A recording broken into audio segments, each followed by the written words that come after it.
Hey everybody, Caleb here with a mod review by Reviews. Like a sir.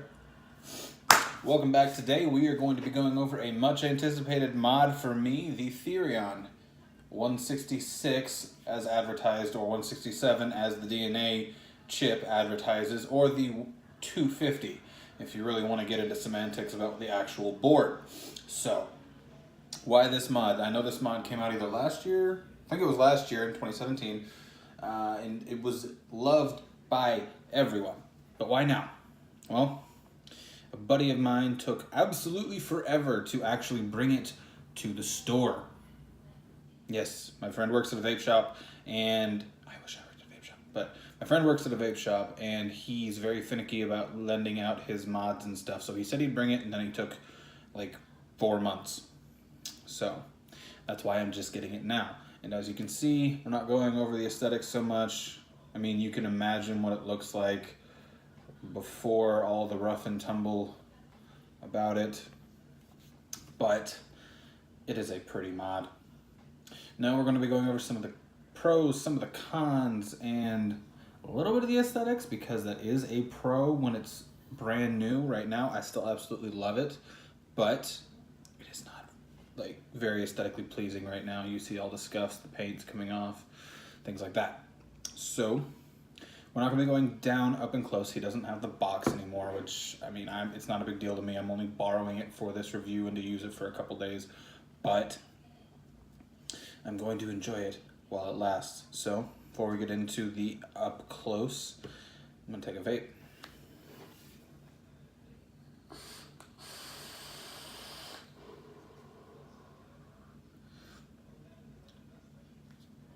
That's almost right.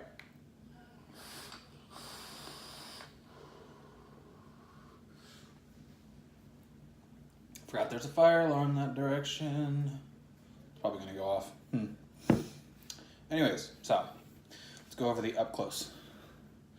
So let's just go over the main functions and aesthetics of the mod. As you can see, these are carbon fiber-esque panels on here.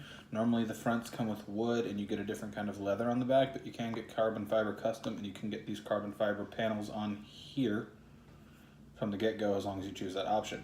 I absolutely adore the look of this. I even like the screws that are offset colors, because if you have something with like a silver ring down here, not this crappy gold one, but a silver ring down here, or just stainless steel in general, matches really well.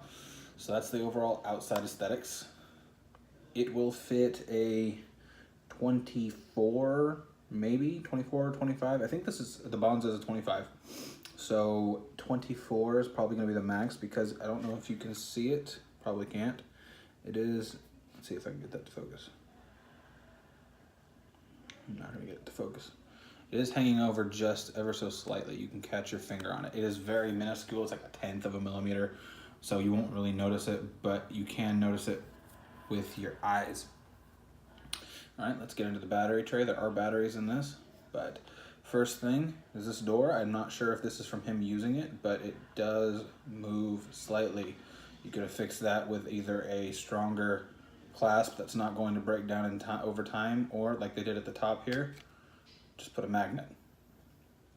Easy fix in my opinion, but I still absolutely adore this. Slide on, slide off. Take the batteries out. You got yourself a little ribbon, obviously. Battery indicator. I love this on the inside. It says do not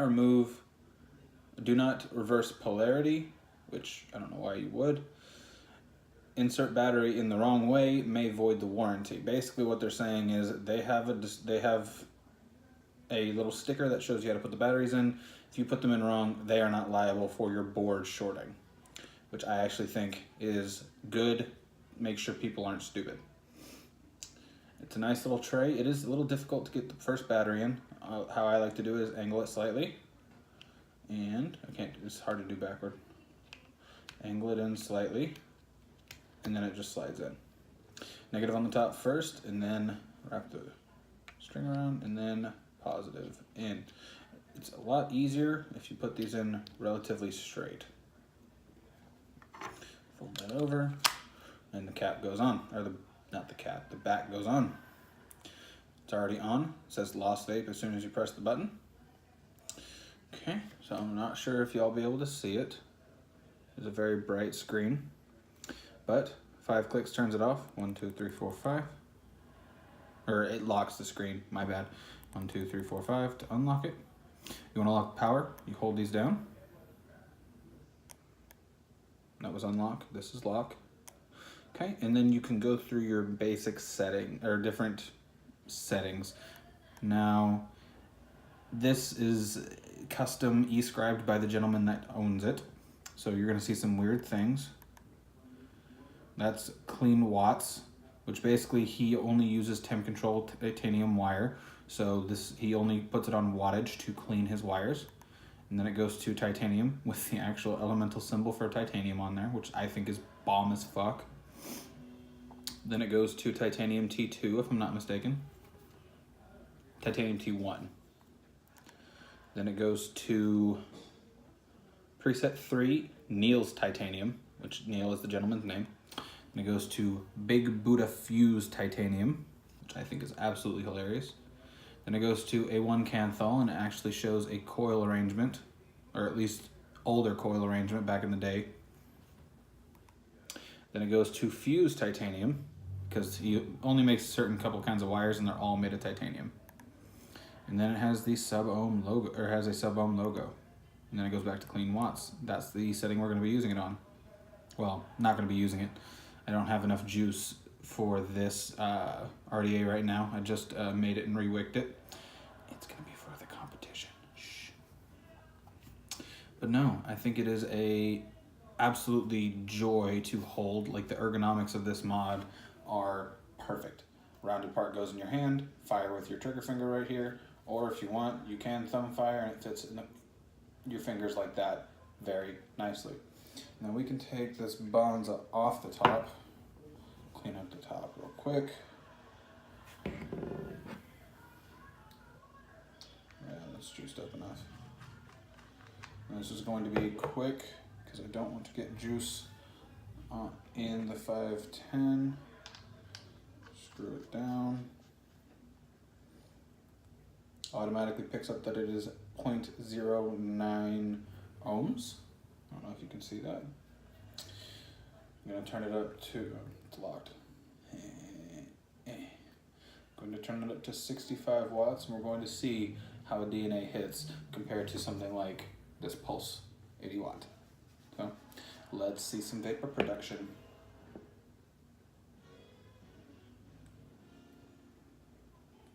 I can't because my batteries are dead. I will be right back. And we're back, new batteries, just about fully charged, and it's set to 51 watts. Why, I don't know. I think that's the last thing it remembers before the batteries were completely dead. All right, 65 watts, what I usually run this at. Let's see some vapor production.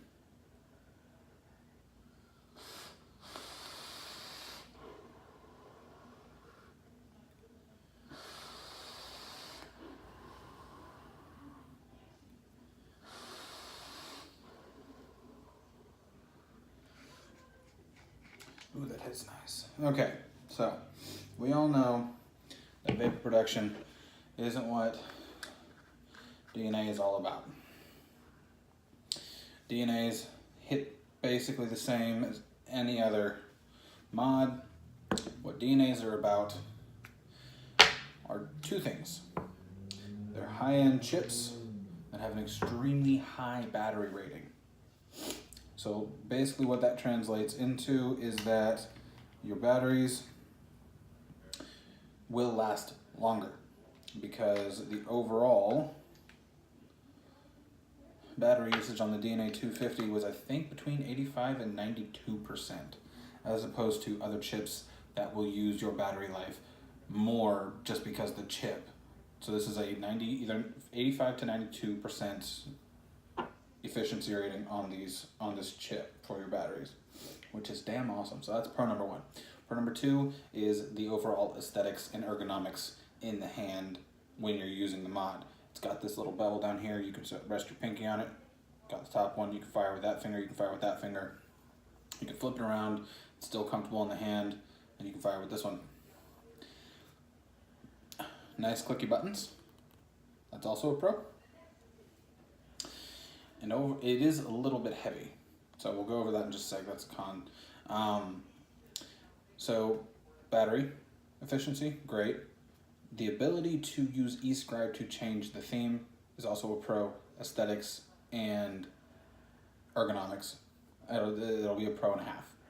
So that is the overall pros for this device. Cons: you can't use your big addies, which, yes, I think that is a subjective con, but it might be a con to some people who want to use a bigger addy on here. So that is con number one. Con number two is the battery tray can be a little bit difficult to get batteries in if you're not careful. So might be a con to some, might not be to others. I personally am going to count it as a con. Con number three, and I have to say this because I do believe the gentleman said that it was like this when he got it, but that door wobble. Just put a magnet on the bottom or make the clip a little bit stronger so it's not going to wear down over time. Easy fix. Other than that, guys, I think it's 3 and 3. This is going to come down to a personal preference, but because of the way that this device functions and the way that it feels and just the overall ooh when you hold it, it's a little heavy, but it's not too heavy. It just feels good in the hand, like a good... the weight is substantial, but it's all centered in the middle of your hand, so you can't really tell. So what would I rate this on a scale of 1 to 10 when it comes to dual battery mods? This is on the opposite end of the scale of the Puma, which I rated very highly, but I'm going to give this a 7.5, 8 out of 10. I definitely recommend picking one up, and I do plan to pick one up as soon as I have the money. So, if you liked this video, please go and hit the like button down below and write a comment out for me about your thoughts about this device. I want to hear what y'all have to say, and if you've got one, obviously. And please hit the subscribe button or the subscribe button. I'm not sure where I'm going to put it, so it'll either be up there on a little icon or it'll be down there. And I will see you guys next time for the next review. Peace.